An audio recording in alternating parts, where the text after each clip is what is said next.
Shalom saudara terkasih, salam jumpa bersama saya Rama Amo MSC dalam RSM pada hari Rabu Paskah pekan yang ke-7. Semoga Anda dalam keadaan baik dan sehat selalu. Hari ini juga adalah hari novena Roh Kudus, hari yang ke-6 ya.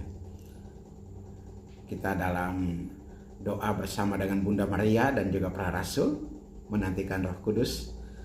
Doa pertama diadakan novena selama 9 hari berturut-turut untuk menanti datangnya Roh Kudus sesudah Yesus naik ke surga sebelum hari raya Pentakosta.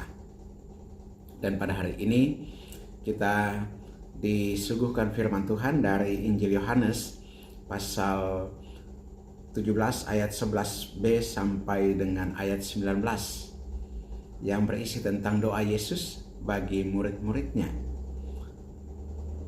Di perjamuan malam terakhir, Yesus berdoa bagi murid-muridnya. Ada setidaknya 3 hal yang menjadi pokok doa yang kita renungkan dalam bacaan Injil hari ini, kutipan Injil hari ini.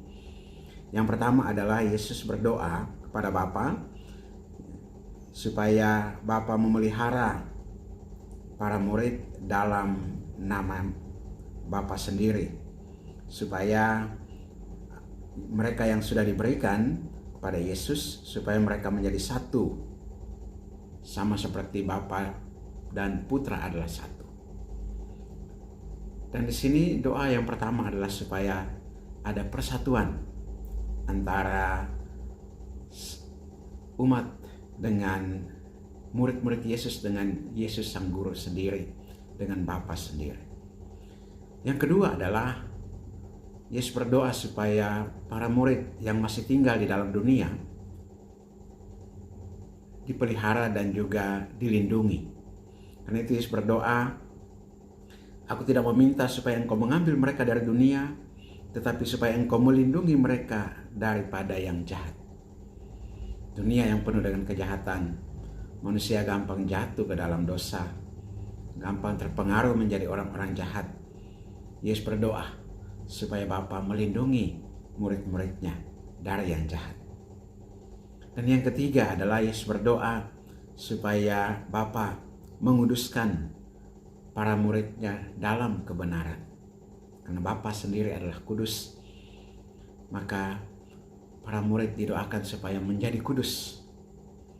Doa Yesus ini juga untuk kita sekalian tentunya, supaya kita bersatu, satu dengan yang lain, satu dengan Bapa, tapi juga bersatu di antara kita para murid, pengikut Kristus, dan juga dengan sesama umat manusia, tetap mewujudkan persatuan, perdamaian, persaudaraan universal.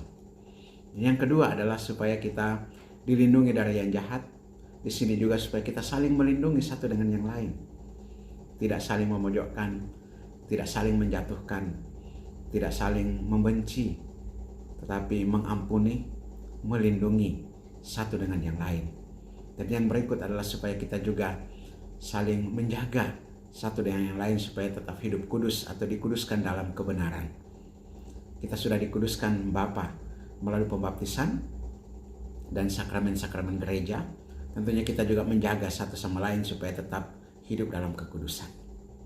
Mari kita berdoa, doa novena Roh Kudus hari yang ke-6. Datanglah Roh Kudus, penuhilah hati umatmu, dan nyalakanlah di dalamnya api cintamu. Utuslah rohmu, maka semuanya akan dijadikan lagi, dan engkau akan membarui muka bumi. Marilah berdoa. Ya Allah, engkau telah mengajar hati umatmu dengan perantaran Roh Kudus. Berilah kami dengan perantaran Roh Kudus kebijaksanaan yang sejati, serta kurnia selalu merasa gembira atas penghiburannya. Oleh Kristus Tuhan kami. Amin. Berkat Allah yang Maha Kuasa turun dan tinggal atas saudara sekalian, Bapa dan Putra dan Roh Kudus. Amin.